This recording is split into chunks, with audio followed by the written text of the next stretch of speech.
हे परीक्षित, इसके अतिरिक्त भगवान के 16,100 विवाह और हुए थे। महाराज उसकी कथा भी बताए दो। तब भगवान की कथा बताते हुए कहते हैं, एक बार पृथ्वी का पुत्र भौमासुर नाम का जो असुर था, वह देवताओं की माता अदिति की कुंडल और महाराज स्वर्गलोक की मणि यह चुरा करके ले गया था। प्राग ज्योतिषपुर नाम के स्थान में वह रहता था।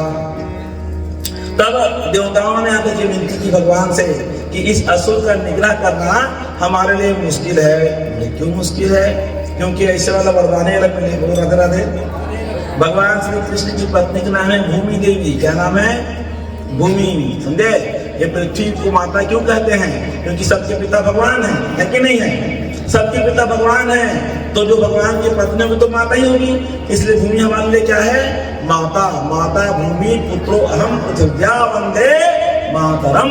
इस तरह से तो भगवान की पत्नी है भूमि, और जिसमें उनका जो बेटा था भौमासुर, वह जब पैदा हुआ उस समय आकाशवाणी हुई। क्या आकाशवाणी हुई? कि इस बालक की मृत्यु श्री कृष्ण के हाथों होगी। होने लग गई। कौन? वो भूमि देवी। काबा रो बच्चा दी बोले मैं बेटा ते मार देवे। रोआ तो अरे मत रो भाई, मैं क्यों मारूंगा उसको? नहीं नहीं तुम मार दोगे। आकाशवाणी सुनेश मला। भगवान ने कहा देखो तुम अपने बच्चों के लिए अभयदान मांगो। तो पृथ्वी भी कहती हैं कि जब तक मैं नहीं कहूंगी तब तक मत मारना। बोलो कि भगवान के लिए अब कौन ना अपने बच्चों को मारने के लिए बोलेगी? भगवान ने कहा वचन देता हूं जब तक तुम नहीं कहोगे तब तक नहीं मारूंगा। पृथ्वी नाचने लग गई। वही भौमासुर अब किस नहीं मरेगा? देवता किस नहीं मरेगा? इतना पावरफुल हो गया कि देवलोक में जाकर के देवताओं की मणि, इंद्र का छत्र, माता की कुंडल छीन करके ले आया अपने प्राग्ञ से अपमान करने के लिए। तो इंद्र आप कहते हैं उनको हम तो मार नहीं सकते, आप ही मार सकते हो। भगवान बोलते हम भी नहीं मार सकते। तो पृथ्वी ना बोले। और पृथ्वी का अवतार कौन है? बोले सप्तभामा जी पृथ्वी का अवतार है। अष्टधा प्रकृति होती है ना, अष्टधा प्रकृति ही भगवान की पत्नी बन करके आई है। तो जो अष्टधा प्रकृति जो पृथ्वी है ना, वह माता सप्तभामा ही है। तो माता सत्यभामा को भगवान ने साथ में ले लिया। गरुड़ गए महाराज प्राग ज्योतिषपुर, और वहां के जो दरबार में खड़े थे सेनापति, उसका नाम था मूर। भगवान श्री कृष्ण युद्ध हुआ और मूर नाम के दैत्य को भगवान ने मार दिया। तब से भगवान का नाम हो गया मुरारी। बोलो मुरारी भगवान की जय हो। कहते हो ना श्री कृष्ण गोविंद हरे मुरारी। मूर को मारा, भगवान अंदर गए। तब असुर आया भौमासुर, और भौमासुर के साथ भगवान ने युद्ध किया। भगवान ने कोई बड़े हथियार नहीं उठाए। बार बार भौमासुर मारे, भगवान का चोट लग जाए, कहीं इधर चोट लग जाए, यहाँ चोट लग जाए। अंत में स्वयं सत्यभामा ने कहा अरे आप क्यों सह रहे हैं इसको इतना? इसको मारते क्यों नहीं? अब कितना मार रहा है? भगवान बोले ये तो वेट कर रहे थे अपन, अब तुमने कह दिया अब मारेंगे। भगवान ने चक्र निकाला और भौमासुर को मार दिया भगवान ने। बोलो कृष्ण भगवान की जय। वो मारा गया तो वहां की कैद खाने में 16,100 राजकुमारियां रो रही थी। भगवान की जय। तुम यहाँ क्या कर रहे हो? कौन हो तुम? बोले हम अलग अलग राज्य से आई हुई राजकुमारियां हैं। हे प्रभु ये असुर पागल था। ये असुर 20,000 जब हम हो जाएंगी तब हमारे साथ शादी करने वाला था, और हम लोगों ने प्रतिज्ञा ले रखी थी या तो हम मर जाएंगी या छूट जाएंगी। आपने छुड़ा दिया, आपको बहुत बहुत धन्यवाद। भगवान के जब घर जाओ वो रानियां कहने लग गई घर नहीं जाएंगी। क्यों? क्योंकि अब शायद जो सीता जैसी पवित्र माता के ऊपर भी संदेह कर सकते हैं, इस भौमासुर के हाथ हम कितने दिन रही हैं, कहीं हमारे ऊपर भी लांछन न लग जाए। तो क्या चाहती हो? हे प्रभु अगर हम समाज में चल जाएंगे तो जो किसी की नहीं हो सबकी वाला हिसाब किताब है, सभी हमारे ऊपर बुरी नजर लगाएंगे। और अगर हम घर जाएंगे तो वहां स्वीकार नहीं करेंगे लोग हमको। तो आप हमें अपने बाएं भाग में स्थान दे दीजिए, हमें अपनी पत्नी बना लो। आपकी सेवा करेंगे, कोई पूछ नहीं बनेगी, आपका नाम जपते रहेंगे, बस कृष्ण कृष्ण कहेंगे, मर जाएंगे। हमारे अंदर कोई कामना नहीं है। आहा दरबार हजारों देखे हैं, दरबार हजारों देखे हैं,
लेकिन अब हम यहाँ संसार के सुख को नहीं भोगना चाहते, आपकी सेवा करनी चाहती हैं। भगवान ने उन 16,100 रानियों को अपने भगवान को प्रदान किया। द्वारकापुरी में आए और सुनो, 16,100 रूप बना करके भगवान ने उन 16,100 राजकुमारियों के साथ विवाह किया। बोलो कृष्ण भगवान। तो तुम कितने हो गए, मिलोगे ना कि नहीं? क्यों नहीं? हाँ, इतने रानियां हैं भगवान की। तो कितने बच्चे हुए होंगे? 16,108 रानियां हैं भगवान की। तो बच्चे कितने थे महाराज? वो एक एक रानी से 10-10 बेटे और एक एक बेटियां थी। बोलो भगवान की जय। कितने बेटे? 10 बेटे। और कितनी बेटियां? एक बेटी। बस एक रानी को 11 लेकर, है ना? हमारे देवता कितने बच्चा पैदा करते हैं और हम मूर्ख, हम तो हमारे दो के नौटंकी फंसे हुए हैं। और तुम एक दो पीढ़ी पीछे देखोगे ना तो सब माताओं ने 5-7 बच्चे पैदा किए, नहीं किए? आप लोग कितने भाई बहन हो? कितने? 8। तुम लोग कितने भाई बहन हो? 4, 7। हाँ देखो कितनी संख्या। क्या समस्या है? नहीं पालन कैसे कर पाओ? तो तुम पालते हो? कौन पालता है? जिस दिन बच्चा गर्भ में आता है, जिस दिन उसका भाग्य ब्रह्मा जी ने लिखा है, वैसा ही वो पलेगा। अगर दरिद्रता में पलना होगा तो दरिद्र ही रहेगा, कितने करोड़पतियां पैदा हो जाए। और ऐसो आराम में जितना जीना होगा तो बच्चा के पैदा होते ही बाप करोड़पति बन जाएगा। बोलो कृष्ण भगवान की जय। ऐसा नहीं है कि 2 बच्चों 3 बच्चों हम पाल नहीं पाएंगे। ये तो सरकार ने सबको बेवकूफ बना के रखा था। बोलो कृष्ण भगवान की जय। हिंदुओं को फंसा दिया 2 बच्चों में और बाकी लोग धर्मलस पैदा कर रहे। राधे संख्या का अनुपात बिगाड़ दिया गया देश का। और जहां जहां अनुपात बिगड़ा वहां हिंसा है, वहां चोरी है, वहां जालसाजी नहीं है क्या? राधे राधे। हिंदू हैं हम सब और हिंदू को हिंदुस्तान की फिक्र है। बाकी लोग अपने मस्त में मतलब पूरा कर रहे हैं। गुरु भगवान की जय। इसलिए भगवान की लीलाओं को देखो, एक एक रानी से कितने 11 बच्चे। तो कुल कितने बेटे हो गए? 16,108 रानी। बता कैलकुलेटर भी हिसाब का 16,108 रानियों के हर रानी के 10 बेटे हैं। तो बेटों की संख्या हो गई 1,61,080। इतना बेटा है और 16,108 बिटिया है। ये भगवान का छोटा सा परिवार। बोलो राधे राधे। तो भगवान श्री कृष्ण की परिवार बताया महाराज। और इन्हीं परिवार में एक नाती हुआ, उसका नाम था अनिरुद्ध। अभी नाती में गिनते नहीं है, अभी तो केवल बेटा बेटी मन के नंबर है, और नाती में गिन नहीं बैठते, फिर कंप्यूटर फेर नहीं है। ऐसा कहते हैं महात्मा कि 56 करोड़ यदुवंशी थे। कितने? और बाकी 52 मान लाओ और दूसरा माना तो भूल ही जाओ तुम। केवल यदुवंशियों की संख्या कितनी है? 56 करोड़। अब तू बता पिलू, इतना बड़ा परिवार पैदा करने वाला भगवान के अलावा और क्या हो सकता है बताओ? इसे मनुष्य में है इतना बड़ा परिवार पैदा करना, इतने बच्चे पैदा करना है? और कितने साल में किया होगा भगवान ने? सोचो, केवल भगवान लीला किए 125 साल। 125 साल में इतना बड़ा कुटुंब फैला दिया भगवान ने। ये भगवान की लीला हो सकती है, दूसरे की लीला नहीं हो सकती है। बोलो श्री कृष्ण चंद्र भगवान की। आगे महाराज 16,108 रानियां हैं, इन्हीं में पुत्र का नाम है अनिरुद्ध। इनका विवाह हुआ था उषा देवी से। प्रद्युम्न जी के पुत्र हुए कौन? अनिरुद्ध। श्री कृष्ण के पुत्र प्रद्युम्न, और प्रद्युम्न के विवाह हुआ था रुक्मिणी के भाई के बेटी रुक्मवती से। रुक्मवती और प्रद्युम्न से उत्पन्न हुए थे अनिरुद्ध। और अनिरुद्ध जी महाराज, उनका विवाह तो उषा देवी के साथ। हाँ, और इस विवाह चक्कर में शंकर जी और कृष्ण भगवान लड़ाई हो गया था। राधे परीक्षित ने पूछा कैसे लड़ाई हो गई थी महाराज? बोले एक सोनीतपुर का राजा था, उसका नाम था बाणासुर। बलि का बेटा बाणासुर भगवान शंकर का परम भक्त था। बोलो शंकर भगवान की जय। भगवान को प्रसन्न किया तपस्या करके। शंकर जी तो बड़े आशुतोष जल्दी प्रसन्न होते हैं। प्रसन्न हो गए, वरदान मांगो। वो बोलता है मेरे 1000 हाथ हो जाए। बोलो राधे राधे। शंकर जी बोले हाँ ठीक है, दिया जाओ। और एक तो वरदान चाहिए। बोले अच्छा भूषण चाहिए, बोलो कभी मुसीबत हो तो आना मदद करेगा भगवान। हाँ ठीक है, आया मिला। बोले तो 1000 हाथ आ गया महाराज, और पूरे पृथ्वी में इच्छा शासन हो गया इसका भी। बहुत दिनों लड़ाई कि नहीं मिली 16, समझे भैया? वो लड़े बना तो हरा दे, और लड़े मजा नहीं आते। तो एक बार वापस भगवान शंकर जी के पास कैलाश में गया। शंकर जी कैसे आना मुझे? बोले अरे भगवान क्या इतना सारा दिन मेरा तो घुमा था बस। कैसे 1000 तो हाथ हो जाते भैया थे गरुड़ राखी एकदम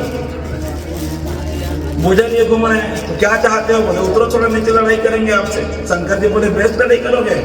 मैंने वरदान दिया बेस्ट नहीं करोगे तो बाणासुर कहते हैं फिर लड़ाइया बताओ आप हमको। भगवान ने दिया झंडा, ये ले आओ इसको, ये झंडा लगा देना अपने घर दरवाजे में, और देखना रोज जिस दिन झंडा गिरा हुआ दिखेगा समझ जाना तुमसे लड़ने वाला पैदा हो गया है। लाइट तो लगा दी सामने मेन गेट में, और रोज देखे पूजा पाठ करके ना झंडा है ठीक, कब गिरी तो कब लड़ाओ। 1000 हाथ और आदमी कितना दिन लगा चुके ना, 1000 हाथ चले फिरे उठे बचे कितना मुश्किल होती है। रावण के 10 टुमड़ी रहा, लोग भगवान की 10 टुमड़ी लाइन से भैया इसे। और मैं तो ये सोचता हूँ कि वो करवट में शुरुआत हुई थी, 10 सो आदमी सोई, लेकिन करवट में सोए में और करवट में सो जाए तो इसे लगा कि जमीन में हाल रख देगा कोई बोल के लगे चाहिए। तो अजीब अजीब वरदान मांगना था सुमन भी। 1000 हाथ भगवान शंकर जी ने कहा झंडा देख लेना। झंडा रोज देखा है वहां, कोई दिन गिल्लो नहीं मिले। अंदर उसकी बेटिया थी, उसका नाम था उषा। क्या नाम था? उषा। उसने सपने में भगवान श्री कृष्ण के नाती अनिरुद्ध का दर्शन कर लिया। सपने में ही साफ फेरा हो, बोला राधे राधे। और सपने में ही उसने अपने पति रूप में स्वीकार कर लिया, और सुबह उठ के रोए लग गए। बोलो कृष्ण भगवान की जय। उसकी सहेली थी, उसका नाम था चित्रलेखा, समझे? वो फोटो खींचे, बोलो कृष्ण भगवान की जय, मतलब पेंटिंग करके। अब चित्रलेखा आई, क्यों रो रही है बहना? बोले अरे क्या बताऊं बहनी, मैं सपना में देखे हूँ एक जन पुरुष पुरुषार्थ विवाह कर रहे थे, हम दाम्पत्य सुख प्राप्त कर रहा था। अब वो पुरुष बोला मैं कहाँ ढूंढो, हाय पति कहाँ हुई? तो कहा नाम है?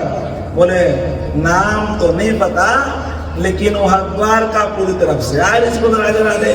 ये सपना की बात बताई तो कहती चित्रलेखा देखो बहन तुम रो मत। वो कहा थे कि मैं मर जाऊंगा, तो सपना देख कौन मरते?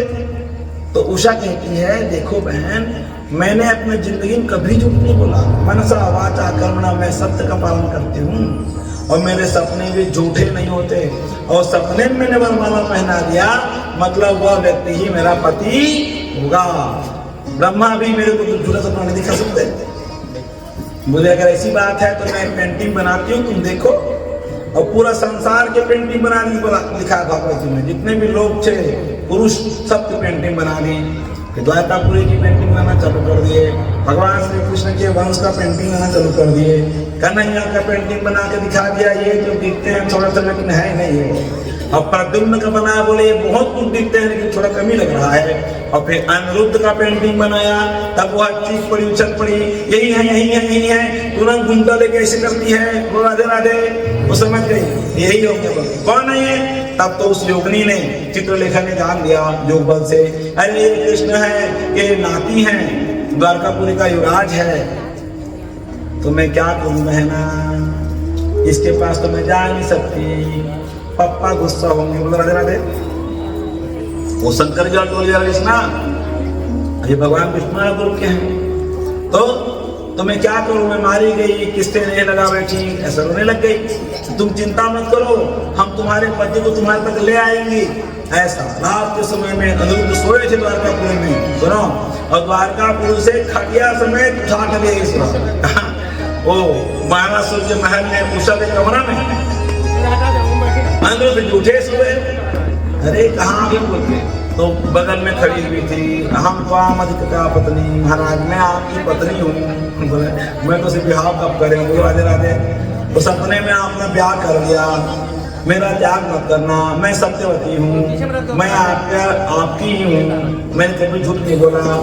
और ऐसी वाणी बोली उसने, तो अनिरुद्ध जी मान गए, हाँ देवी तुम्हारी जो निश्चलता है, ये तुम्हारी सादगी है, स्पष्टता है, इससे अनुमान है कि प्रकृति साथ तुम्हें ही मेरा पत्नी चुनी है। स्वीकार कर लिया। अब मस्त रहा, बोले राधे राधे। कुमारी लड़की मन के चाल ढाल अलग रहते और ब्याहता लड़की मन के चाल ढाल अलग रहते, ये सही गलत है? नहीं सही।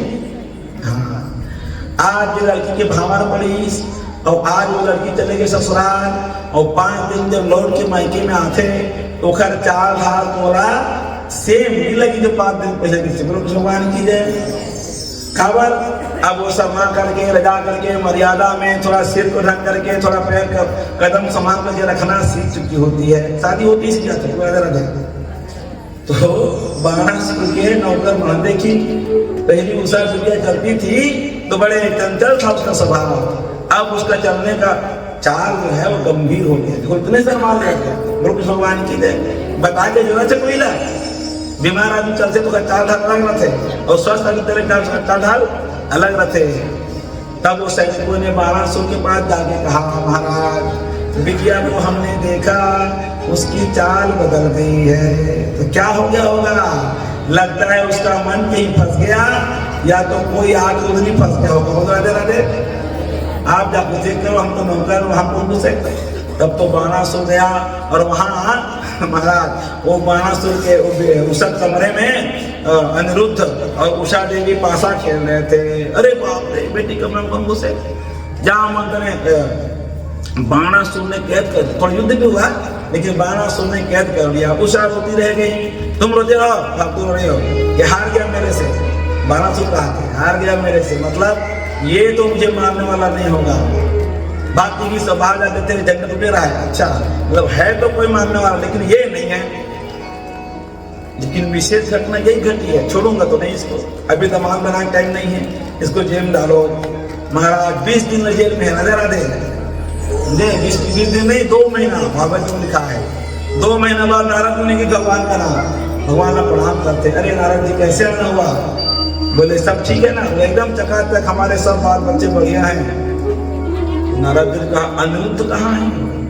होंगे ही कहीं। बोले अरे यहाँ कहीं, वो 2 महीने बंद है वहां। बोले बंद है? अरे नारद जी इतने बच्चे पता नहीं चल कपूर कहाँ है, कहाँ बंद है? बोले बाणासुर के यहाँ। ओ महाराज, भगवान ने सेना तैयार कर ली, बलराम आदि सब यादव वीर निकल गए महाराज शस्त्र आदि लेकर के। अब उधर बाणासुर ने देखा भयंकर यादवों की सेना, नारायणी सेना आ रही है। तब तो भगवान शंकर जी को याद करने लग गया। भगवान शंकर जी प्रकट हो गए। क्या चाहिए बोले, बोले लड़े बराबर बचाओ बचाओ। शंकर जी बोले तुमको वचन दिया बचाऊंगा तो, लेकिन काहे लड़ाई करना चाहते हो? वो सब छोड़ो, बचाना आपका काम है। युद्ध हो महाराज, वहाँ दिखा है अलग अलग देवता मन अलग अलग युद्ध कर थे। शंकर जी के परिवार से भगवान शंकर जी भिड़ गए श्री कृष्ण जी के साथ, प्रद्युम्न कार्तिकेय साथ, बलराम जी कुष्मांड नाम के शिवगण के साथ, सत्यकी कार्तिकेय जी के साथ लड़ रहे हैं, चारुदेश में बाणासुर के साथ लड़ रहे हैं। शाम जो भगवान कृष्ण के पुत्र थे वो कुंभकर्ण नाम के भगवान शंकर जी के गण के साथ वो युद्ध चल रहा है। शंकर जी बोले हे कन्हैया, इस युद्ध का कोई निर्णय हो ही नहीं सकता। भगवान कृष्ण कहा हम तो आपसे हारे हुए ही हैं, लेकिन आपके भगत जो घमंड उसे क्या करें? भगवान ने कहा चलो एक स्वांग रचते हैं। शिव जी ने कहा हे श्री कृष्ण, अब मैं आपको जब मार को चला के मैं खेला थे भगवान, तो हारना कोई नहीं है, तो खेल ही रहे थे भगवान शंकर जी श्री कृष्ण। तो भगवान शंकर जी ने कहा अब मैं आपको जमरास्त्र से घायल कर दूंगा। कन्हैया ने कहा मैं भी जमरास्त्र से ही प्रतिकार करूंगा। जमरास्त्र का बेटा तोरा जमरास्त्र चला है, जमा ही आते बोलो कृष्ण भगवान की जय, और जरा पड़े वह सूख जाते बोलो कृष्ण भगवान की जय। जमराज चलाई भगवान श्री कृष्ण ने, और शंकर जी ने धनुष तीर को छोड़ दिया।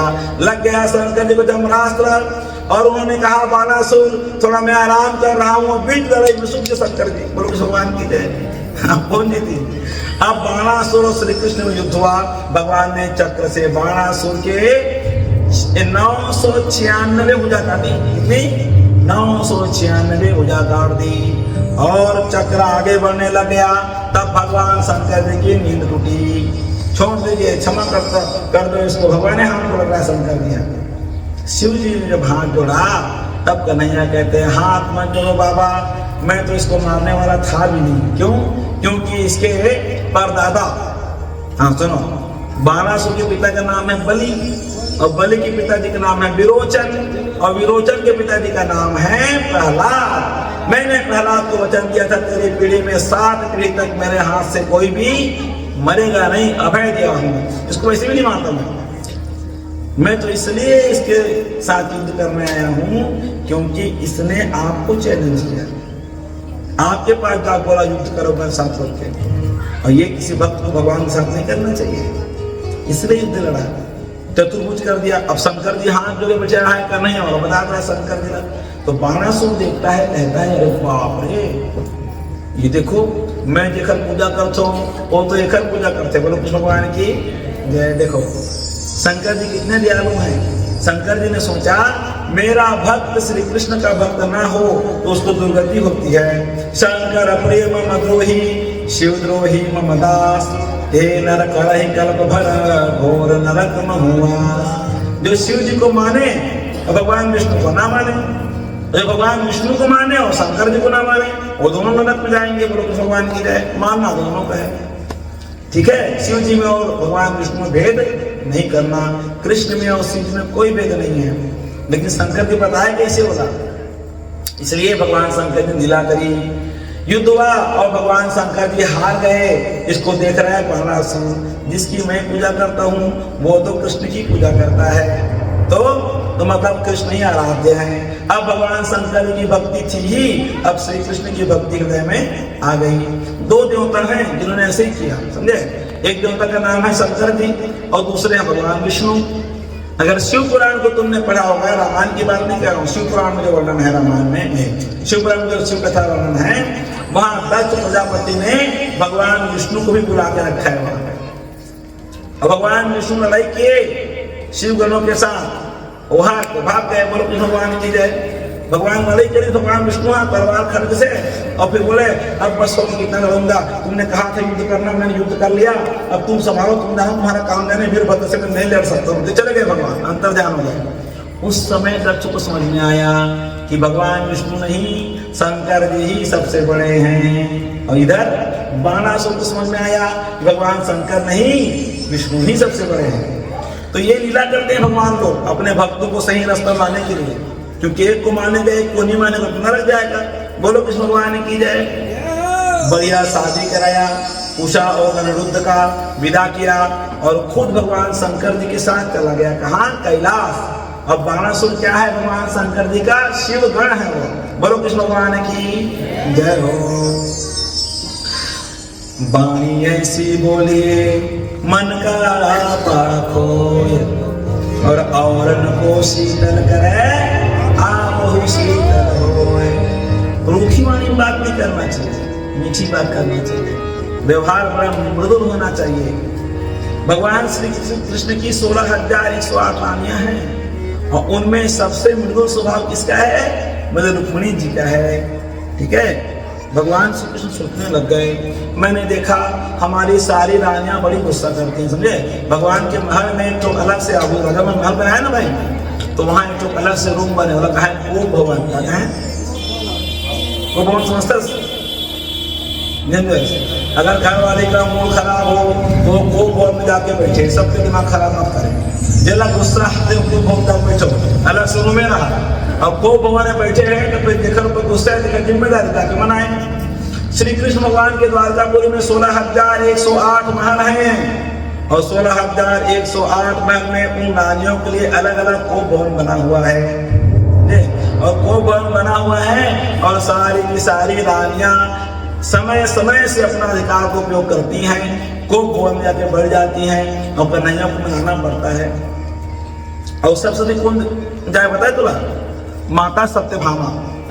सत्यभामा नाम की रानी प्रातमानी थी ना, रानी थी, वो बहुत गुस्सा होती थी, कई बार यानी कि कोप करती थी और जाके बोल जाए हाँ भगवान जाके मनाए। कहा फिर पहला बात तो बड़ी सुंदर थी सुंदर, और दूसरा बात वो जो द्वारकापुरी के पास भगवान के द्वारका जिसके पास जो सोना दिखा था नहीं, वो ओखरे बाप के दिलो मणि से रहा है। तो जे बेटी मान लेके आते ओखर भाव थोड़ा से ज्यादा ही रहते। तो सत्यभामा बहुत उपयोग करती हैं, लेकिन एक बार भी देवी रुक्मिणी ने वो भवन को उपयोग नहीं किया है। भगवान सोचने लग गए कि रुक्मिणी गुस्सा आते नहीं आए, तो आज गुस्सा दिला के रहूंगा। बोलो भगवान की बताओ, ये कोई बात हुई? अच्छा करना शांत के रास्ते में गुस्सा करना चाहते भगवान एकदम नाराज करके भोजन किए और गए और पलंग में से करके नाराज होकर एकदम चुप। भगवान से बिल्कुल शांत एकदम। रुक्मिणी मैया ने सोचा आज से पहले कभी इनको शांत नहीं देखा, चंचल है कौन है, और बहुत हंसी मजाक करते रहते हैं। भगवान इतना गंभीर तो आज तक नहीं हुए हैं, तो गलती तो नहीं हुई मेरे से। तो गई और भगवान श्री कृष्ण को पंखा चलने लग गई, समझे। पंखा चले से बहुत आनंद आते पति मान ला। हाँ तो पत्नी चलते नहीं, पंखा तो एक बार नहीं चलते। राम एक आध दिन लाइट का बंद कर देगा, फिर निकाल के जब खाए ला बैठे तो छुपा लेके घर आए कैसे ऐसे। हाँ भगवान राम चल रहे हैं आगे आगे, बीच में सीता मैया है, सुनो ध्यान से, और पीछे में लखन लाल जी हैं। जब चलने लग गए तो भगवान जी के सिर से पसीना निकलने लग गया राम जी, और पसीना की धार गिरी तो माता सीता देख रही है उसको, लेकिन हिम्मत नहीं हुई थोड़ा बैठ जाओ कहने। देखो पति कितना ख्याल रखती है पत्नी, ये हिम्मत नहीं हुई कि पति को बोले थोड़ा बैठ जाओ। तो लखन लाल को देखती इशारा करके, सुनो भैया लगता है तुम्हारे बड़े भैया को थोड़ा पसीना बहुत आ रहा है, देखो अब मैं बोल तो नहीं पाऊंगी, लक्ष्मण बोल मैं भी नहीं बोल पाऊंगा, तो कुछ करो। तो करते हैं मैया, और तुंगा का था लोटा उस पर लखन जी और वो झाड़ी वाली था उधर जाकर छुप गए। आगे आगे राम जी चल रहे हैं, पीछे सीता मैया चल रही है, और सीता मैया ने कहा प्रभु क्या हुआ?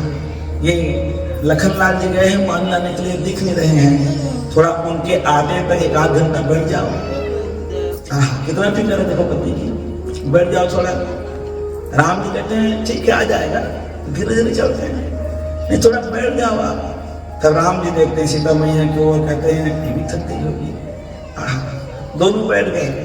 जब बैठ गए राम जी तो सीता मैया अपने आंचल से भगवान की पसीने को पोंछती हैं और अपने आंचल से पंखा झलती है राम जी को।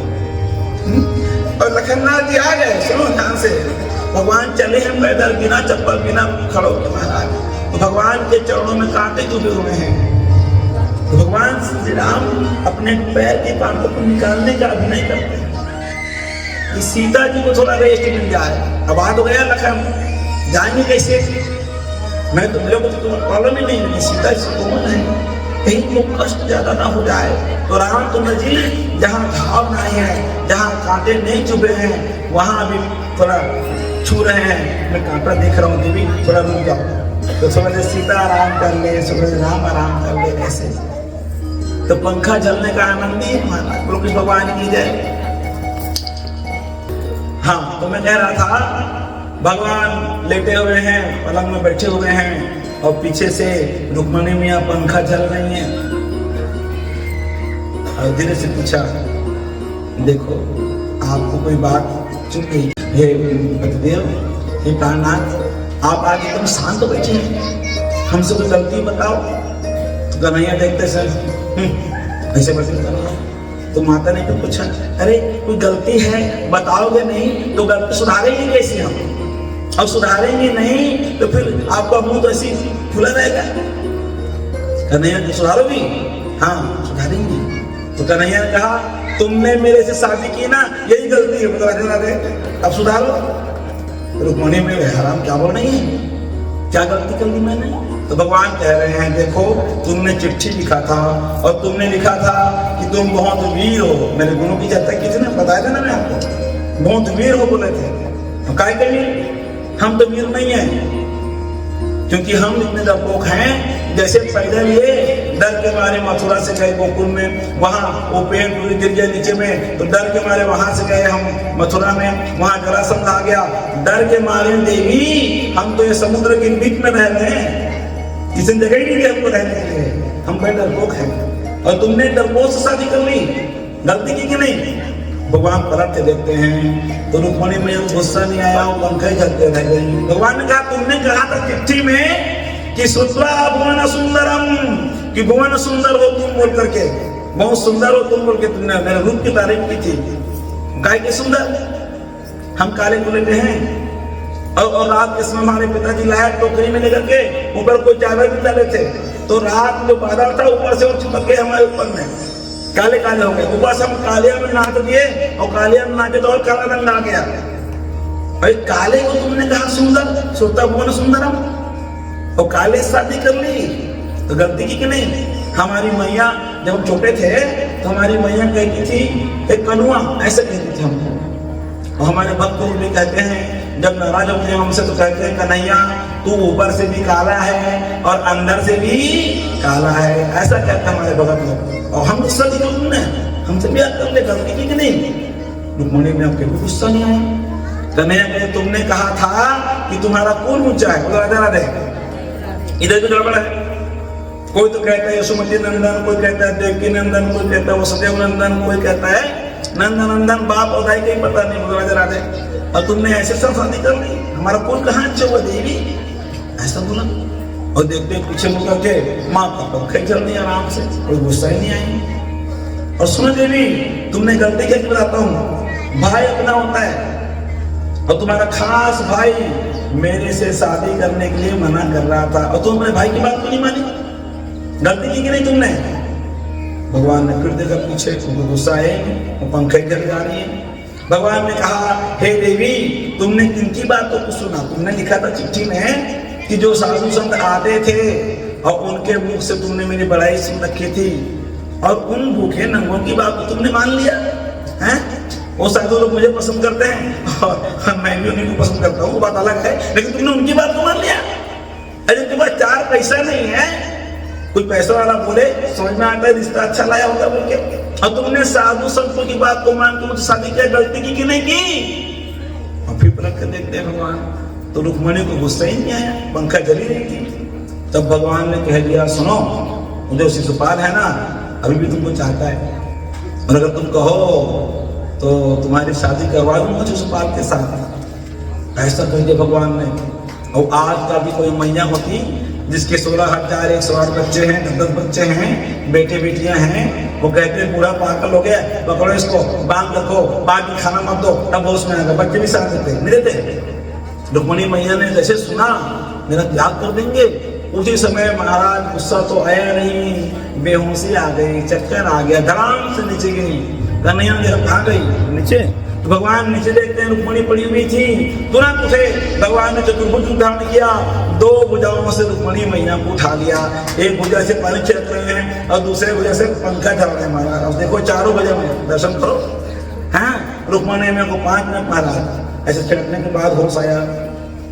देखो रुक्मणी गुस्सा मत होना है, अब तुम गुस्सा ही नहीं होती कभी, अब तुम गुस्सा नहीं होती और दुखी मत होना, अब तुम गुस्सा होती नहीं हो और तुम्हारा गुस्सा में चेहरा कैसा दिखता है यही देखने के लिए हमने ये सब नाटक किया था। देखो गृहस्थी हैं हम लोग, एक गृहस्थी में बहुत सारे झंझट होते रहते हैं, दुख होते हैं, चिंता होती है, थोड़ा आपस में ही कहीं मनाना कभी रुकना हो जाता है, इतना करके लोग मन बहलाते हैं और तुमको ये सब आता ही नहीं देगी।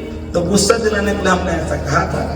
माता रुक्मिणी आहा कहती हैं आपने क्या झूठ कहा, ये बताती हूँ। बोले हे भगवान आपने कहा कि आप डरपोक हैं, नहीं प्रभु आप डरपोक नहीं हैं, आप डर के मारे द्वारका में रहते हैं। समुद्र तो निर्मल हृदय है और वो हृदय में जो मन होता है वही द्वारकापुरी है, जिसका कोमल और निर्मल हृदय है, उस हृदय रूपी द्वारकापुरी में ही आप वास करते हो, इसलिए आप कहीं नहीं रहते। और हे प्रभु आप कहते हो कि आपके माता पिता का पता नहीं, तो रुक्मिणी जी कहती हैं तुम्हारे भी कोई माता पिता होते हैं क्या, क्योंकि त्वमेव माता च पिता त्वमेव बंधुश्च सखा त्वमेव, आप ही सबके माता पिता हो, आपको कोई माता पिता नहीं होते। अब लीला करने के लिए आपने किसी के यहाँ प्रकट हो गया तो सिर्फ आपके पिता सुन गए वो, क्यों भाई क्यों, फिर बता।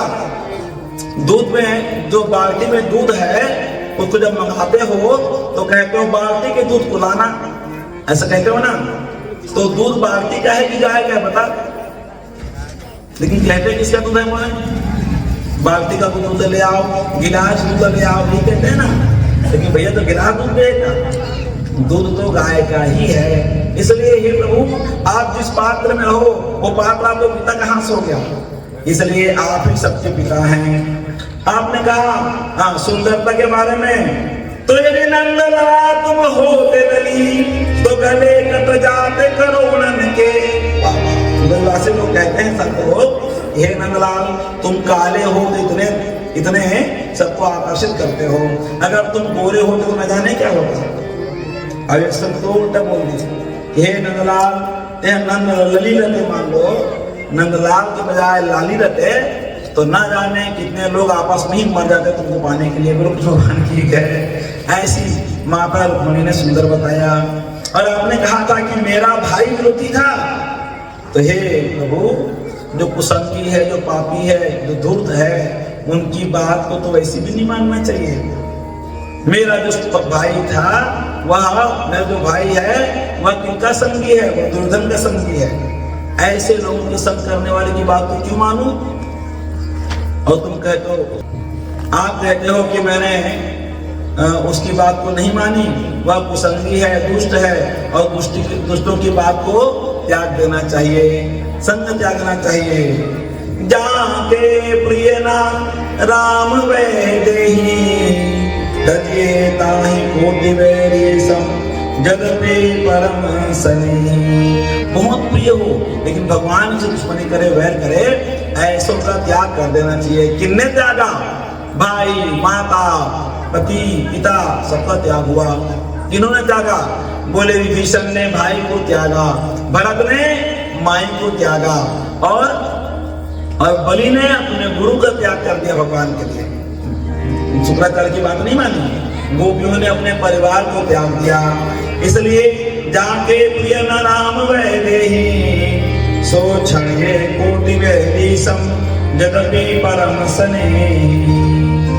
और आपने कहा कि तुमने भिखारियों की बात मानी, तुमने साधु संतों की बात को मानी, तो मैं तो कहती हूँ अगर कोई साधु संत या कोई भी व्यक्ति भगवान से मिलने की बात करे, भगवान के पास जाने की बात करे, तो हर कन्या को ये गलती करनी चाहिए। मैंने तो गलती नहीं की, और वास्तव में सबसे असली धन उन्हीं के पास है। कबीरा सब जग निर्धना धनवंता नहीं कोई, धनवंता सोई जानिए जाके राम नाम धन हो। बाकी दुखी से, बाकी राम के अलावा कहीं और इसका मन लगा हुआ है वह तो दुखी ही है। कोई तन दुखी, कोई मन दुखी, कोई धन में न रहत उदास, थोड़े थोड़े सब दुखी, सुखी राम के दास। तो हे भगवान, हमारे पास तो परम धन है, संसार का धन नहीं है तो क्या हुआ उन साधु संतों के पास, उनके पास तो आपके नाम रूपी परम धन है। मीराबाई कहती हैं कि पायो जे मैंने नाम रतन धन पायो, पायो जी मैंने नाम रतन धन पायो, पायो जी मैंने नाम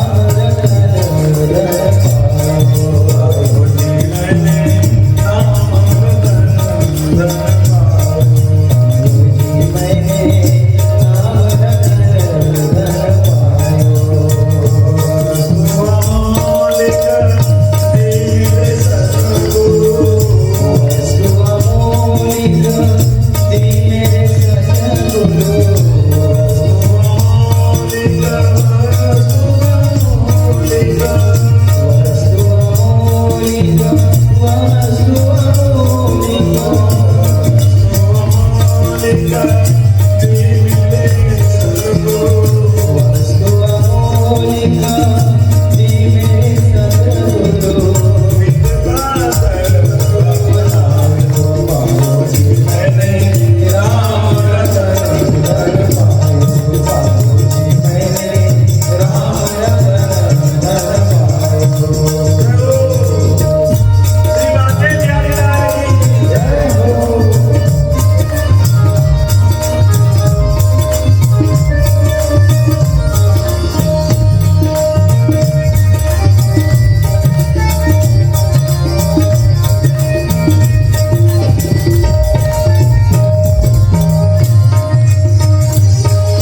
धन पायो। नाम लेना जन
प्राप्त कर लिया है, उन संतों से भगवान कोई है ही नहीं।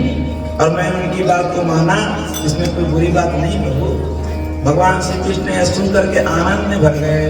वह देवी ऐसी बातें सुनने के लिए हमने आपको छेड़ा था, गुस्सा मत होना, आई एम सॉरी। भगवान ने कहा और भगवान की गए हैं। तो इस तरह से गृहस्थी का वर्णन कर रहे हैं। एक बार भगवान श्री कृष्ण अपने यदुवंशी बालकों के साथ वन विहार करने गए थे। वन विहार समझती है तीसरी, वन विहार का मतलब है पिकनिक वगैरह।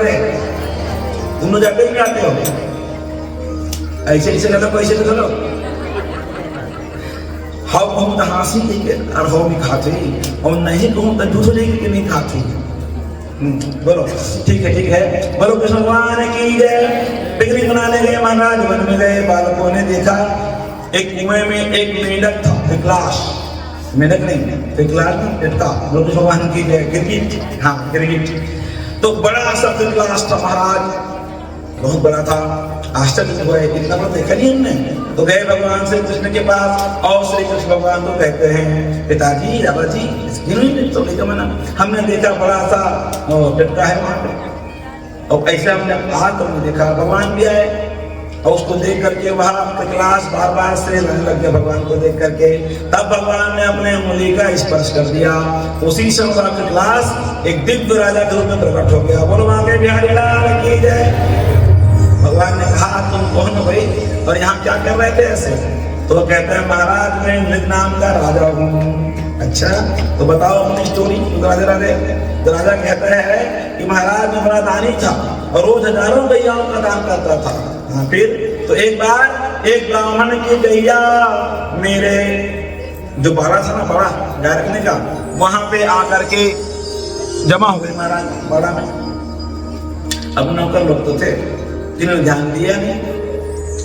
दान देने का जब नंबर आया तो उस ब्राह्मण की गाय जो गलती से मेरे बाड़े में आ गई थी उसको लाया गया। मैंने संकल्प कर दिया दूसरे ब्राह्मण को दे दिया। बोले राधे। अब वो महाराज लेके जा रहा था घर, रास्ता में पकड़ा वो वाला महाराज जो उसका मालिक था। मेरी गैया कहाँ है, गैया कहाँ है, खोज रहा था। अरे भैया तुम्हारे पास मेरी गैया। बोले अरे तो हमको मिली है, हमारी है, राजा ने दान किया। राजा ने किसे दान कर दिया? एक गाय तो मेरी है, मेरी है, मेरी है, मेरी है। तो राजा के पास गए महाराज, बैठ कर कचहरी तैयार, बोल राजा राधे महाराज के गाय मेरी आपने दान कैसे कर दिया? दूसरा काम बोला गाय दूसरी थी आपने कैसे दान कर दिया? सीधी बात, अपनी संपत्ति दान नहीं जाती है, चोरी की संपत्ति लाई गई छीनी गई संपत्ति दान नहीं जाती, तो आपने दूसरी की संपत्ति को दान कर दिया, इसलिए मैं अब इस गाय को नहीं ले जाऊंगा। बोलो कृष्ण भगवान की जय। देखो पंचायत का हौद मिला है। दूसरा भगवान जिसका था गाय, वो कहता है आपने इस गाय का संकल्प कर दिया, इसके साथ इसका संपत्ति हो गया, अब मैं भी इसको नहीं ले जाऊंगा। तो राजा कहता है महाराज नाराज मत होना, बड़ी गलती हो गई, मेरी गलती नहीं थी, नौकरों गलती थी, आप एक काम करो 100 गाय ले जाओ। तो उन ब्राह्मणों का हे राजन तुमने हमको लोभी मान रखा है, तुम दान कर रहे थे, एक दिन का तुम्हारा शुद्ध होना चाहिए था, तुमको ध्यान रखना था, लेकिन तुमने उसका ध्यान नहीं रखा। अब हम दोनों गाय को नहीं ले जाएंगे, छोड़ दिए, चले गए महाराज। नृत्य पहले ऐसे देखता था क्यों, और एक ऐसे से डरे हो श्राप मत दे बोल के। तब महाराज जब मैं मरा, बहुत दिया दान के बाद में फिर बहुत का दान करी, जब मैं मरा तब यमराज के पास गया, यमराज के पास गया और उसके बाद यमराज ने मुझसे पूछा पहले पाप वाला भुगतोगे कि पुण्य वाला? वो राजा राधे क्या है मेरा पाप और क्या है पुण्य? बोले अनंत गैयाएं जानती हैं, तुमको तो स्वर्ग का शासन मिलेगा, राज मिलेगा, लेकिन तुमने जो ब्राह्मण की गैया गलती से तुम्हारे पास आ गई थी उसको तुमने मालिक बन के दान कर दिया, इसका पाप लग गया तुमको, कैसे निराकरण होगा महाराज? तो सुनो, भगवान श्री कृष्ण का जब स्पर्श होगा तुमको, तब तुमको उस पाप से मुक्ति मिलेगी, तब तक तुम गिरगिट बन जाओ। क्यों गिरगिट? बोले जब ना दोनों ब्राह्मण लड़ रहे थे तो तुम एक ब्राह्मण को देते थे सिर थे और दूसरे को देते थे दूसरे को सिर थे, दोनों खुश करना है। तो तुम्हारा जो ये दोहरा व्यवहार था ना, इसलिए सिर हिलाने वाला गिरगिट बन जाओ। और तब से यहाँ मैं आपका वेट कर रहा था महाराज। भगवान ने कहा अब जहाँ जाना है जाओ, तुम्हारी मुक्ति हुई, वह चला गया। तब भगवान कहते हैं अपने गोप बालकों को, जो अपने बच्चे थे उनको कहते हैं कूलम समूलम दहते ब्रह्मस्वराणि पावकहा। हे बालकों सुनो, ब्राह्मण का धन यदि चोरी से जबरदस्ती से लिया जाए तो वह उस व्यक्ति के कुल का नाश कर देता है। ब्रह्म स्वम दूरनुज्ञातम भुक्तम हन्ति पुरुषमत्रि पुरुषम प्रसायतु बलात् भुक्तम 10 पूर्वाम 10 पराम। भगवान ने कहा छीन करके अथवा ब्राह्मण के जानकारी के बाहर उसकी संपत्ति को कोई चुरा ले और उपयोग कर ले तो उसके 3 कुलों का नाश हो जाता है, भगवान कहते हैं। और अगर जबरदस्ती छीन करके कोई ब्राह्मण के धन का भोग करे तो उस व्यक्ति के 7 कुलों का नाश रहता है। नहीं 7 नहीं, प्रसायतु बलात् भुक्तम 10 पूर्वाम 10 पराम। अगर बलपूर्वक किसी ब्राह्मण का धन छीन ले कोई तो उसके गए हुए 10 पूर्वज नरक में जाएंगे और आने वाली 10 पीढ़ी तो देवता रहेगी। ऐसा भगवान ने अपने बच्चों को समझाया। बोले क्यों? इसलिए क्योंकि ब्राह्मण का जो धन होता है उसमें पाप पुण्य सब मिला रहता है। बोले राधे राधे। अब यहाँ आप सब भक्त बैठे हो, कोई पापी व्यक्ति भी आकर के अगर आरती में 100 रुपये चढ़ा दे, मैं सुना कम दो 100 रुपये बोल के कहूँगा क्या होगा? उस जेब में जाएगा पंडित जी के, और जब जेब में जाएगा तो वो 100 रुपया को वो ब्राह्मण देवता अपने तप के द्वारा गायत्री आदि का पाठ करके और अपने शरीर को व्रत आदि सुखा करके भगवान का भजन करके शास्त्र का पठन करके उस पाप को नष्ट कर लेगा। लेकिन तुमने चोरी कर ली, अब तुम तो नहीं करते सब साधन, तो पाप को कैसे नष्ट करोगे तुम? तो ब्राह्मण का धन खाने वाला उस पाप को ही खाता है। बोलो कृष्ण भगवान की जय। बस नहीं, मान लो 1000 रुपये में दान में मिल गया और उस 1000 रुपये में 100 रुपये का दान था, वो किसी पापी ने किया पाप करके। अब वो 100 रुपये के दान आपने 100 रुपये चुरा लिए मेरे पर्स मेरे आरती थाली से, तो वो 1000 रुपये में किसी भी नोट को तुम उठाओ, उस पापी का ही नोट तुम्हारे हाथ में आएगा, भले दूसरे का नोट उठाओ। माना यही आएगा कि उस पाप को तुम स्वीकार कर रहे हो। अब वाहन की मुड़ी की गुजरते जीते थे, इसलिए भगवान ने कहा कि ब्राह्मणों के धन को कभी हरण नहीं करना चाहिए। भगवान ने यह भी कहा जो सज्जन पुरुष हैं भले तुमसे निर्बल हो, उनको सता करके उनका धन मत छीनो, अन्यथा उसका फल तो भुगतना नहीं पड़ेगा। केवल ब्राह्मण ही नहीं, कोई भी सज्जन पुरुष हो उसके धन को नहीं छीनना चाहिए। तो का दुर्जन के धन छीनना चाहिए, बोले किसी का धन नहीं छीनना चाहिए, सीधी बात है ना। तो इस तरह भगवान ने शिक्षा दी। एक और लीला सुखदेव गोस्वामी बता रहे हैं कि जब भगवान श्री कृष्ण की लीला चल रही थी, उस समय एक राजा हुआ, उसका नाम था पौंड्रक। वो अपने आप को श्री कृष्ण मानता था, उसका नाम था पौंड्रक, वासुदेव कहता था अपने आप को। एक बात बताओ, लोगों के द्वारा बनाया गया जो भगवान है वो लोगों से घटिया होगा कि बढ़िया होगा? बताओ क्या बोलता है? बस नहीं, लोगों के द्वारा यदि किसी को भगवान बना दिया गया तो वो भगवान उन व्यक्तियों से अच्छा होगा कि घटिया होगा? घटिया कैसे? क्योंकि लोगों ने ही बनाया उसको। तो भगवान किसको मानना है ये समझना चाहिए। भगवान केवल उसी को मानो जिसका वर्णन आपके वेद शास्त्र में है। पंचम भगति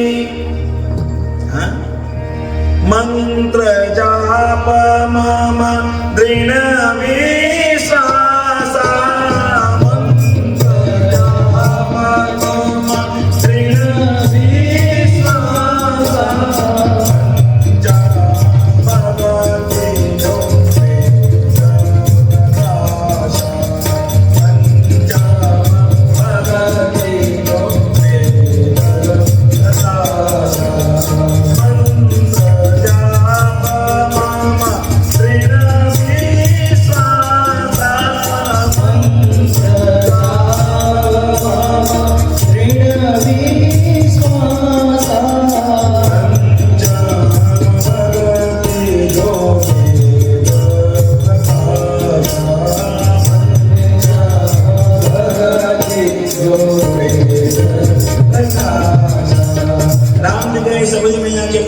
सबरी मैया ने 9 भक्ति पूछी, तब राम जी कहते हैं 5वें नंबर की भक्ति है सबरी मैया सुनो मेरी।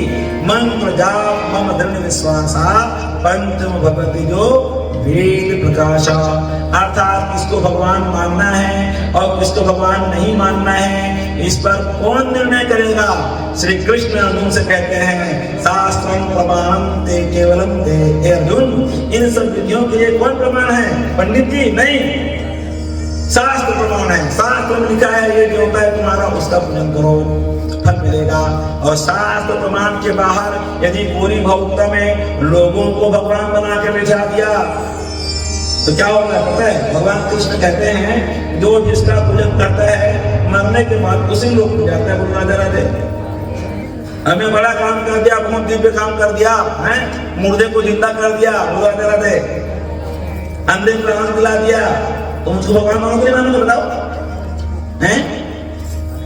ऐसे ऐसे करो, ऐसे ऐसे करो, मानोगे? नहीं मानना है, बोलो किस भगवान की जय। हाँ, अगर मान लो मैंने मरे हुए को जिंदा कर दिया, या कोई अंधा था जन्म भर का मेरे पास आया, पाँव पड़ा, मैंने हाथ फेर दिए चेहरे में और उसकी आंखें आ गई, तो भगवान हुआ कि नहीं? नहीं।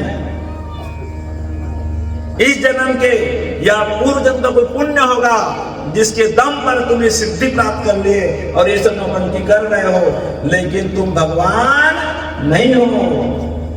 शुक्राचार्य जी देवताओं को मरे हुए देवताओं को संजीवनी मंत्र पर जिंदा कर देते, सुने हो?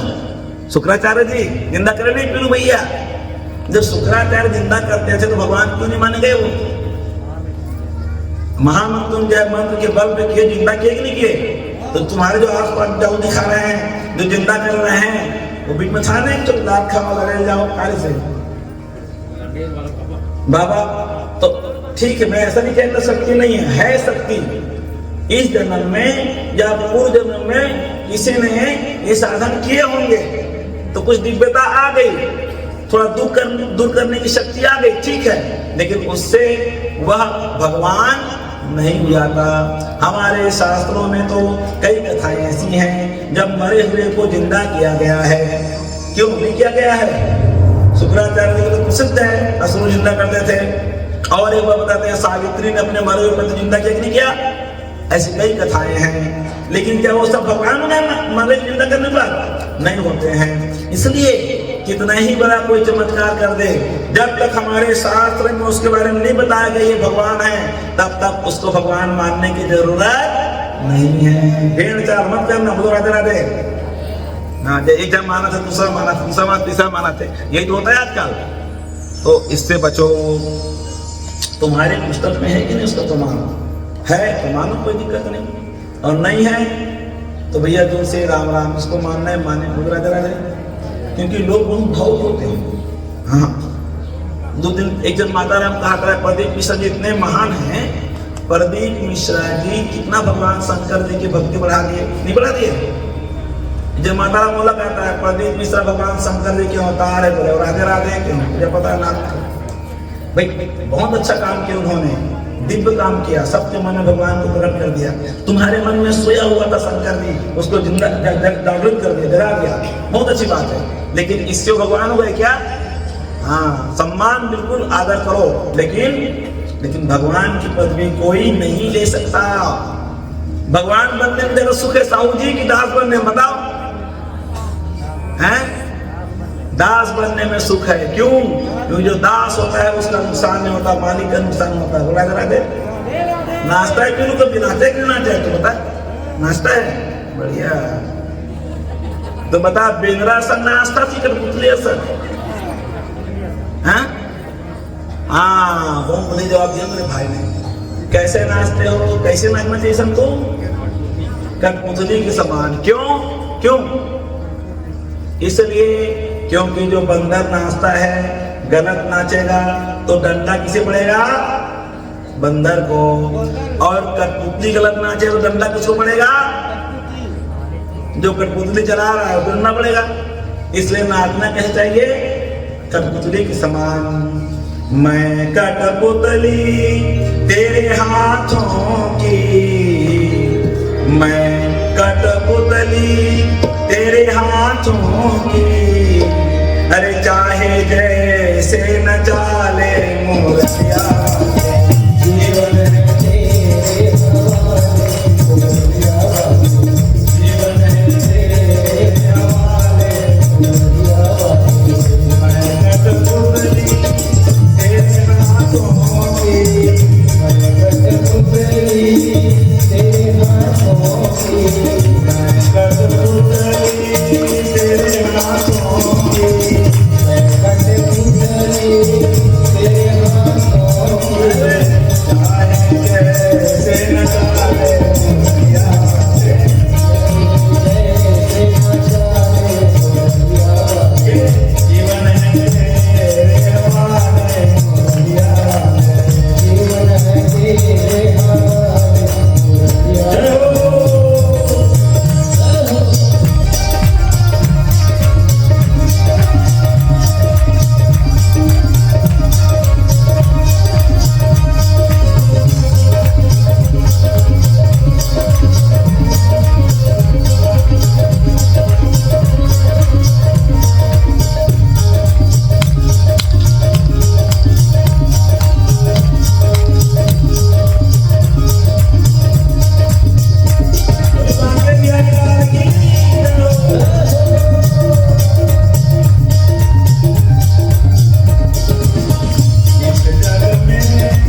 तेरे हवाले मुरलिया ले।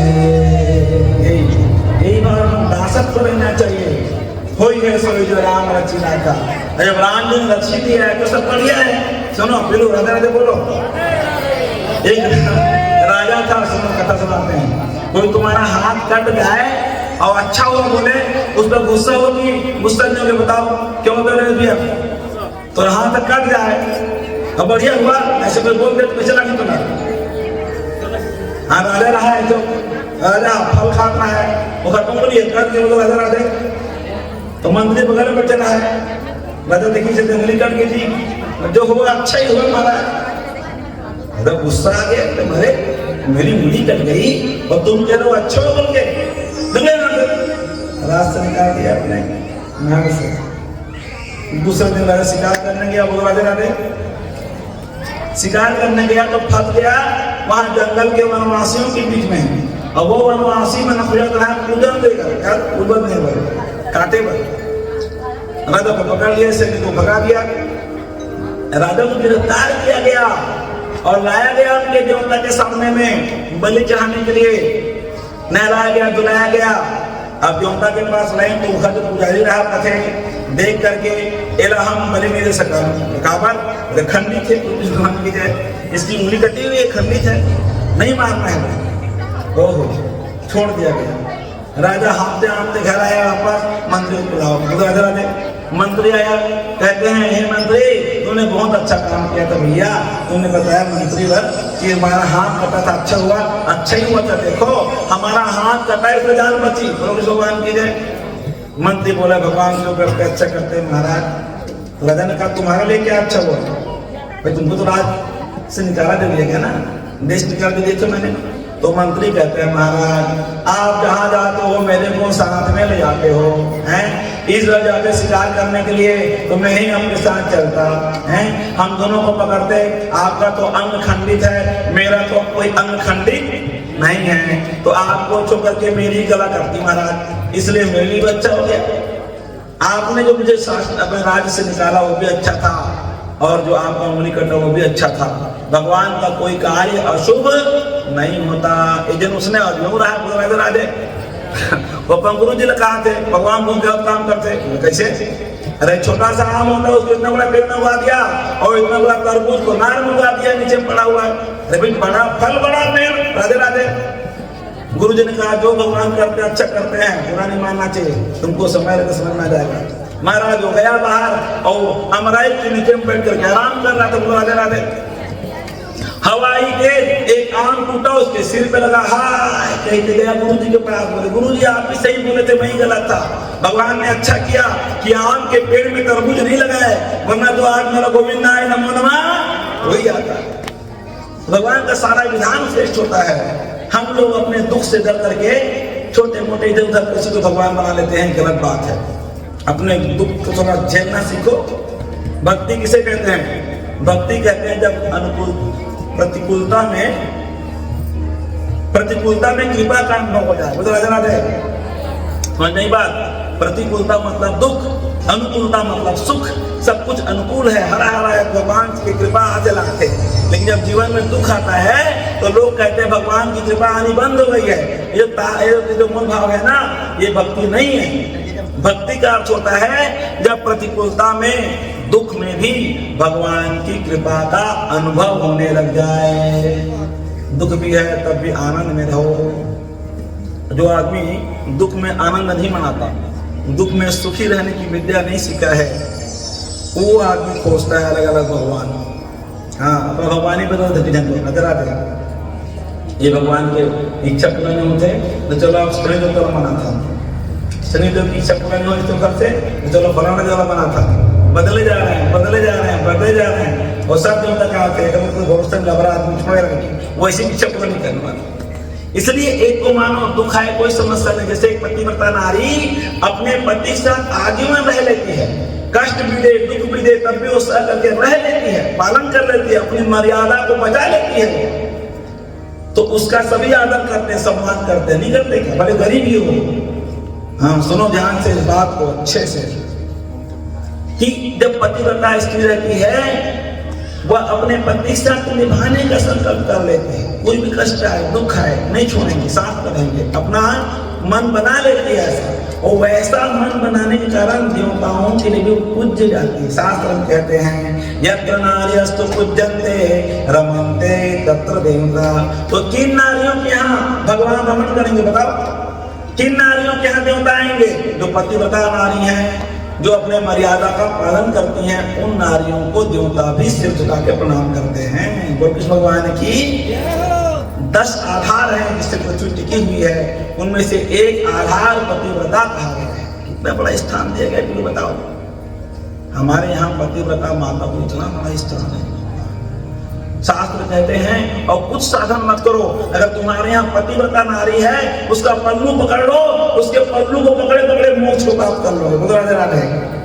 वो पतिव्रता अपने पातिव्रत धर्म से ही तुमको नरकों से बचा लेगी। यहाँ तक का वर्णन है।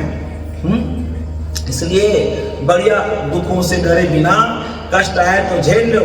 कहाँ का कष्ट आया? तुम्हारे करने का तो कष्ट आया, और कहाँ से आएगा? पाप का फल है दुख और पुण्य का फल क्या है? सुख। सुख आया सब पुण्य के कारण आया, और दुख आया तो हमारे किसी किए हुए पाप का फल है। जो पेड़ हमने लगाए पहले उसी का फल हम अब पा रहे हैं। मत स्थिर कर लो, हर दुख से लड़ने की क्षमता आ जाएगी। फिर यहाँ वहां मुंह मारते नहीं करेंगे हम लोग। इसको देवता बना रहा है, उसको देवता बना रहा है, यहाँ जाकर कुछ कर रहे हैं, यहाँ जाकर कुछ कर रहे हैं। अरे तुम्हारी करने का फल है, कहाँ जाएगा?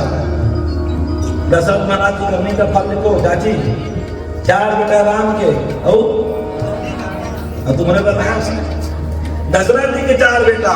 जब अंतिम समय आया, प्राण छूट गए, और हमारे और तुम्हारे पिताजी को तो शायद एक दिन खत्म होता था, दूसरे दिन रात जल जाती है। क्या बताओ? रात तो खत्म हो गया तो दूसरे दिन रात जल जाएगी, कोई बड़ी बात नहीं है।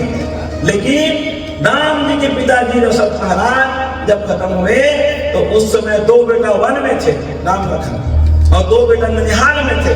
और दशरथ जी के घर अयोध्या से ननिहाल जाने का जो रास्ता था वो 7 दिन का था। दूध लोग गए 7 दिन जाने में, 7 दिन आने में। कितने दिन हो गया? 14 दिन हो गया। और 14 दिन तक दशरथ महाराज की लाश तेल में डूबी पड़ी हुई है। तो बेटा है जला है, बताओ? कर्म का फल है, भोगना पड़ेगा। सुभद्रा मैया के पुत्र अभिमन्यु श्री कृष्ण के भांजा हैं, शिष्य हैं, और भगवान को नहीं जानते हैं, सब जानते हैं। उन कर्म का फल है, वो तो करना ही पड़ेगा ये सब। और भक्त इसमें सुख मनाता है, कोई बात नहीं। कोई दुख था, कोई प्रारब्ध था, इसलिए मुझे दुख मिला, ये मान करके हर दुख को भोग देना चाहिए। समझे? 3 कर्म होते हैं। पहला कर्म होता है क्रियमाण कर्म, दूसरा होता है प्रारब्ध कर्म, तीसरा होता है संचित कर्म। संचित कर्म का गठरी है, बोलो राधे राधे, धीरे से बोलो। गठरी जो होती है पाप की गठरी, बहुत सारी इकट्ठा हुई।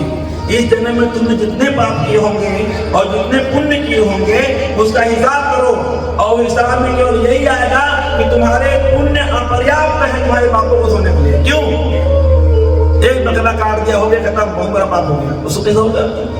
जीव हत्या का पाप। मेरे कहने का समझो, अगर हम हिसाब लगाने बैठे कि कितना हमने पुण्य किया अपने जीवन में और कितना पाप किया, तो बताओ पाप अधिक होंगे या पुण्य?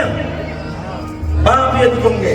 जो अधिक पाप है उसमें से एक हिस्सा वहां जमा होता है, गठरी। पाप में गठरी अलग होते हैं, मटका भर गए तो मटका कौन है? वही है संचित कर्म का मटका, वहां जमा होते रहते हैं पाप। और पुण्य भी जब किसी का जन्म लेने के समय आता है तब उस मटके से एक कटोरी पाप निकाली और पुण्य निकाली और मिला कर दे दी, 4 साल का जी हो गया।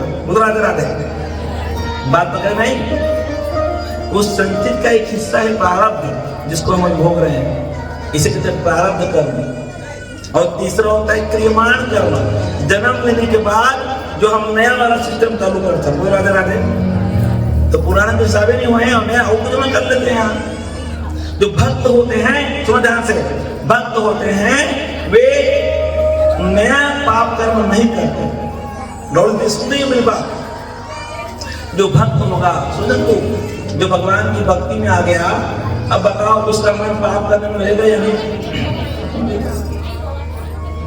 समझे बात? शराब, बीड़ी, तंबाकू सबका त्याग कर देगा, क्योंकि वो पाप में मन लगता ही नहीं है। अंडा, मांस, मछली खाना त्याग देगा, क्योंकि इसकी वजह होती है, पाप में मन लगता ही नहीं है। क्यों, क्या बोलते हो? जो भक्त होगा उसका मन पाप में लगेगा या नहीं? ऐसे करो, ऐसे करो, पाप में लगेगा? नहीं लगेगा, वो सावधान हो जाएगा। नहीं, अब वही सोई, आगे राम तो भाई, आगे हम गलत नहीं करेंगे, तो उसका क्रियमान जो कर्म होता है वो सुधर जाता है, पवित्र होता है। अब बच गए दो कर्म, पहला प्रारब्ध और दूसरा संचित। तो प्रारब्ध कर्म को भोग के काट लेता है, मेरे एक का फल मिलेगा, मुझे कुछ नहीं मिलेगा, समझे? तो सुख या दुख को भोग करके नष्ट कर देता है। अगर मान लो भक्ति किया और सुख दुख को प्रेम से भोग करके नष्ट कर दिया, जब वो मरता है तब भगवान श्री कृष्ण उसके जो संचित पाप हैं, वो गठरी है, उसको भी जला देते हैं और तब जब वो मोक्ष को प्राप्त होता है। ये सिद्धांत है भगवान की। इसलिए दुख को भी हंस करके भगवान की कृपा मान के झेल लेना चाहिए। उपाय करना चाहिए, मना नहीं है, लेकिन भगवान की भक्ति नहीं छोड़नी चाहिए। बोलो कृष्ण भगवान की। लेकिन जो इस रहस्य को नहीं समझते हैं ना, वो क्षण क्षण में ज्यों तक बदल रहे हैं। एक राजा पौंड्रक अपने आप को फेमस कर दिया, मैं भगवान हूं। भगवान श्री कृष्ण से जलता था वो, इसलिए स्वयं को भगवान बताने लग गया। उसका एक दोस्त था काशी राज, काशी के राजा सब और दोनों बैठे कुर्सी में, क्यों जी एक कृष्ण भगवान है क्या?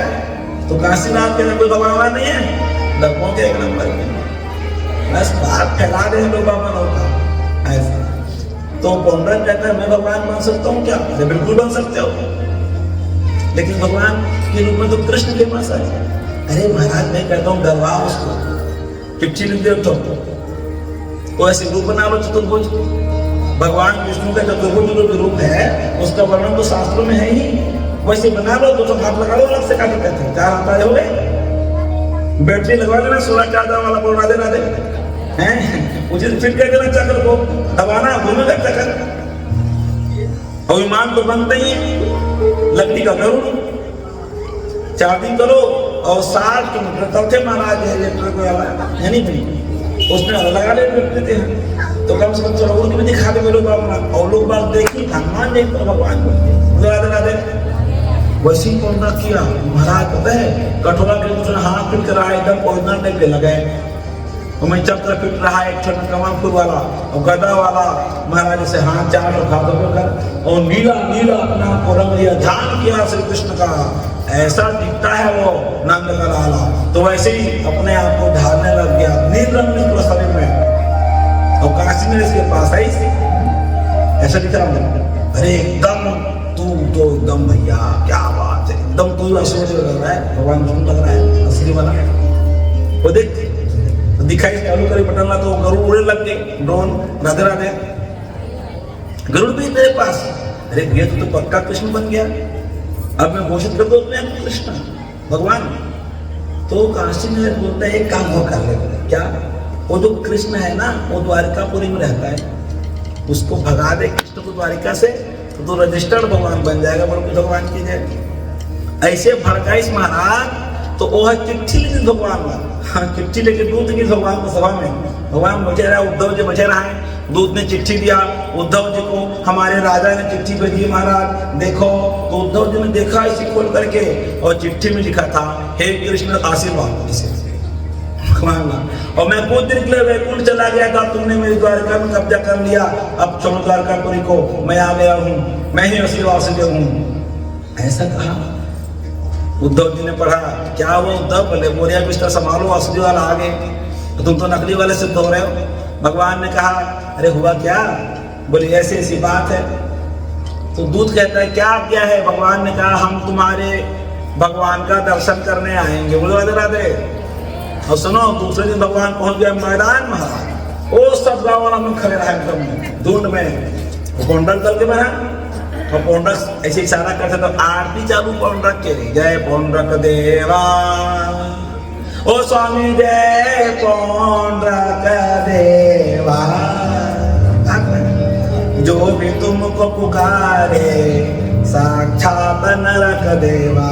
इसकी प्राइस भाई आज पैसा दे दो तुम्हारे नाम की आरती बन जाए, नहीं बनेगा?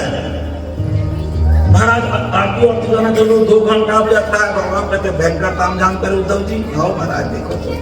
और जब भगवान श्री कृष्ण सामने खड़े हुए चतुर्भुज रूप में और सामने वो देखा उन्होंने पौंड्रक को, भगवान की आंखों से टप टप आंसू बहने लग गए।